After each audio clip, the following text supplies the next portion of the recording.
Why the U.S. abandoned the gold standard and changed money forever. In 1971, the United States made a decision that quietly changed the global economy forever. No war, no vote, no warning to the American public.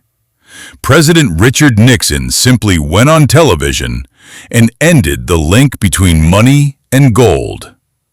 Since that moment, every dollar you use has been backed by nothing. So why did America do it? To understand the shock of that decision, we need to go back. For most of modern history, money wasn't just paper. It represented real gold stored in vaults. If you had $35 in 1950, you could exchange it with the U.S. government for 1 ounce of gold. This system created trust. Governments couldn't just print money endlessly because every dollar required actual gold reserves. It was discipline, it was stability, and it kept inflation under control for decades. After World War II, the world adopted this system under an agreement called Bretton Woods. The U.S. dollar became the center of global trade because it was as good as gold. But by the 1960s, America had a problem.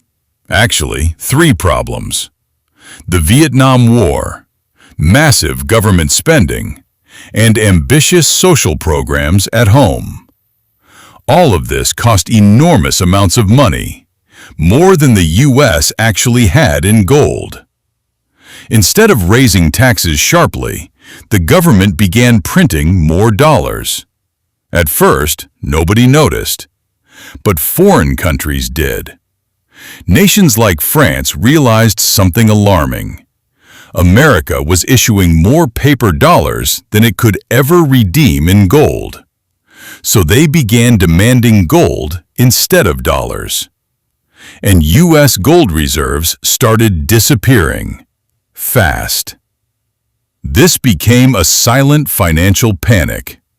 Countries lined up, not physically, but economically, to convert dollars into gold before the system collapsed. Between 1958 and 1971, U.S. gold reserves fell by more than half. If this continued, America would literally run out of gold. And if that happened, the entire global financial system would implode. The United States was facing a choice: stop spending and shrink the economy, or break the promise tying dollars to gold. On August 15, 1971, President Richard Nixon chose the second option. In a televised address, he announced, the United States would temporarily suspend the dollar's convertibility into gold. Temporarily. But that temporary decision became permanent. This moment is now known as the Nixon shock. Overnight, the world moved from sound money to what economists call fiat currency, money backed only by government trust. Gold was no longer the anchor. Confidence was.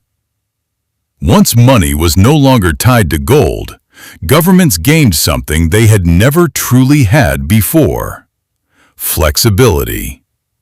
They could print money during recessions, stimulate growth, fund emergencies, support financial systems during crises. But there was a trade-off. Without gold acting as a restraint, debt levels exploded. Inflation became a recurring feature of modern economies, and financial markets grew more powerful and more volatile than ever before. The era of hard money ended. The era of managed today. Every major currency, the dollar, the euro, the yen, operates under the system created in 1971. When central banks adjust interest rates, when governments run deficits, When people debate inflation, they are living inside the world that decision created. The U.S. didn't just abandon the gold standard. It rewrote the definition of money itself. And more than 50 years later, we're still dealing with the consequences.